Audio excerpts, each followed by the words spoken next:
आगे बढ़ते हैं, बड़ी खबर झारखंड से इस वक्त बड़ी खबर सामने आ रही है, जहां पश्चिम बंगाल एसटीएफ की बड़ी कार्रवाई हुई है। संदिग्ध आतंकी की कथित गर्लफ्रेंड गिरफ्तार कर ली गई है। हमीम मंडल कनेक्शन की जांच तेज हो गई है। डिजिटल नेटवर्क और संपर्कों की जांच हो रही है। संदिग्ध आतंकी नेटवर्क की पड़ताल जारी है। हमीम मंडल कनेक्शन की जांच इस वक्त होती हुई बड़े स्तर पर झारखंड के अंदर ये बड़ी खबर, और अलग अलग तरीके से इस वक्त जांच का दायरा जो है वो बढ़ता हुआ नजर आ रहा है। डिजिटल उपकरण खंगाले जा रहे हैं। आतंकी नेटवर्क की तलाश अब शुरू हो चुकी है। मोबाइल, चैट और जितने भी सबूत मिल सके उसे जुटाने की कोशिश इस वक्त एसटीएफ की तरफ से हो रही है। ये बड़ी कार्रवाई झारखंड में पश्चिम बंगाल एसटीएफ का देखने को मिला है और संदिग्ध आतंकी की गर्लफ्रेंड की अब गिरफ्तारी हुई है। हमीम मंडल कनेक्शन की जांच इस दिशा में हो रही है और लगातार एक के बाद एक गिरफ्तारियां इस पूरे मामले में। मनीष मेहता संवाददाता तमाम जानकारी के साथ जुड़ चुके हैं। मनीष, इस पूरे मामले को लेकर कथित आतंकी गर्लफ्रेंड की गिरफ्तारी, जरा इसके बारे में बताइए। इसकी जो गिरफ्तारी हुई है, आखिर क्या वजह है, इसकी क्या संलिप्तता इस पूरे मामले में?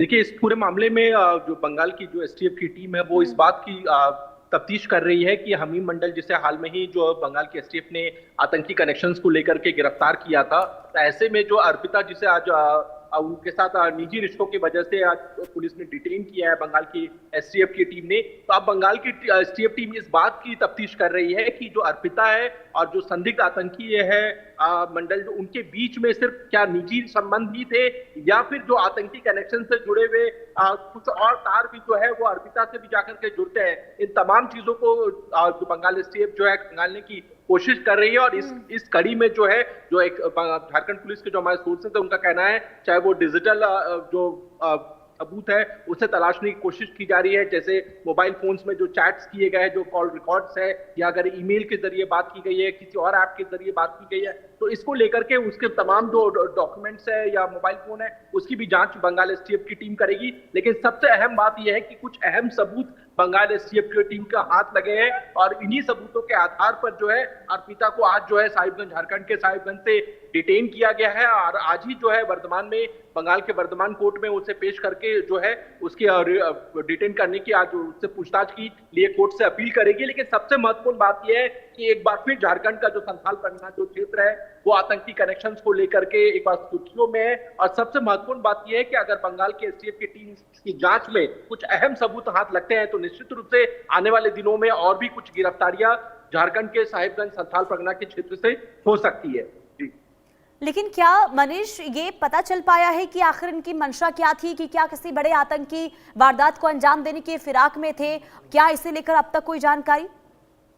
देखिए, इसी तमाम पहलुओं की जांच का बंगाल की एसटीएफ की टीम कर रही है कि आखिर ये किस तरह के आतंकी घटना को अंजाम देने की कोशिश कर रहे थे और अर्पिता को इसी तमाम शक के आधार पर जो है पुलिस ने साहिबगंज से डिटेन किया है। अब ये जांच का विषय है, तमाम पहलुओं पर जो बंगाल की एसटीएफ की टीम जांच कर रही है और इसमें झारखंड पुलिस की तरफ से भी उन्हें सहयोग मिल रहा है। लेकिन इतना जरूर है कि तमाम जो डिजिटल जो प्रूफ्स है उसको इवैल्यूएशन करने के बाद अगर इसमें कुछ आतंकी कनेक्शन से संबंधित कुछ ठोस निकलता है तो अर्पिता और उससे जुड़े हुए कुछ और लोगों की भी गिरफ्तारियां आने वाले दिनों में आपको देखने को मिल सकती है। और अब तक कितनी गिरफ्तारियां हुई है मनीष इस पूरे मामले में? अगर हमीम मंडल की बात करें तो हमीम मंडल की गिरफ्तारी के बाद झारखंड में अगर हम बात करें तो फिलहाल जो है पहली गिरफ्तारी हुई है और अर्पिता और हमीम मंडल के बारे में जो पुलिस सोर्सेस से जानकारी निकल करके आई कि अर्पिता जो है उनकी गर्लफ्रेंड थी और इसी आधार पर जो है पुलिस ने उसे डिटेन किया है कि क्या कुछ आतंकी कनेक्शन से संबंधित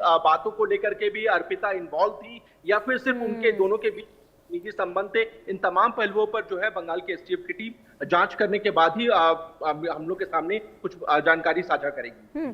और इनका नेटवर्क कहां तक फैला हुआ है? क्या इस दिशा में भी जांच हो रही है? क्योंकि अगर पश्चिम बंगाल एसटीएफ की टीम झारखंड पहुंचती है और यहां पर पूरे मॉड्यूल को खंगाला जा रहा है तो यकीनन ये माना जाए कि सिर्फ एक राज्य तक सीमित नहीं है, इनका जो दायरा है वो अलग अलग राज्यों में भी फैला हुआ हो सकता है। बिल्कुल, इस पर कोई दो राय नहीं। और देखिए, जिस इलाके में अगर हम साहिबगंज की अगर हम बात करें तो संथाल झारखंड का जो ये संथाल परगना का जो एरिया है, इसके भी कई बड़े हिस्सा जो है वो पश्चिम बंगाल से सटा हुआ है। और यही वजह है कि आप देखिए इस इलाके में ट्राइबल लैंग्वेजेस के साथ साथ जो बंगाली लैंग्वेज है वो भी बड़े पैमाने पर लोग बोलते हैं। तो निश्चित रूप से क्योंकि आपकी सीमाएं बहुत सटी हुई हैं, लोगों का एक दूसरे के साथ कनेक्शंस बहुत अच्छे हैं, एक दूसरे के यहाँ आना जाना है, बॉर्डर एकदम करीब है बंगाल और झारखंड का। तो ऐसे में इस बात के तमाम पहलुओं की जांच कर रही है कि क्या सिर्फ हमीम मंडल अकेले था या फिर वो कोई बड़े नेटवर्क का हिस्सा है, या फिर वो एक बड़ा नेटवर्क खड़ा कर रहा था और उसमें अर्पिता जैसे कई और लोग भी शामिल हैं। इन तमाम पहलुओं की जांच कर रही है और अभी शुरुआती जांच है, इसमें जैसे जैसे जांच आगे बढ़ेगी और भी बहुत पहलू जो है सामने आएंगे। तो ये भी माना जाए कि किसी बड़े आतंकी नेटवर्क से इनका संपर्क हो सकता है?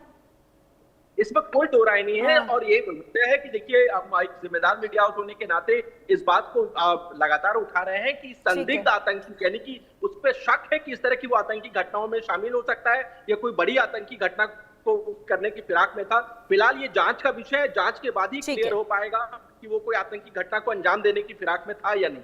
चलिए ठीक है मनीष, नजर बना के रखिएगा, जानकारी और अपडेट्स आपसे लेते रहेंगे। फिलहाल के लिए बहुत शुक्रिया। और रुकते एक छोटे से ब्रेक के लिए, देखते रहिए इंडिया न्यूज।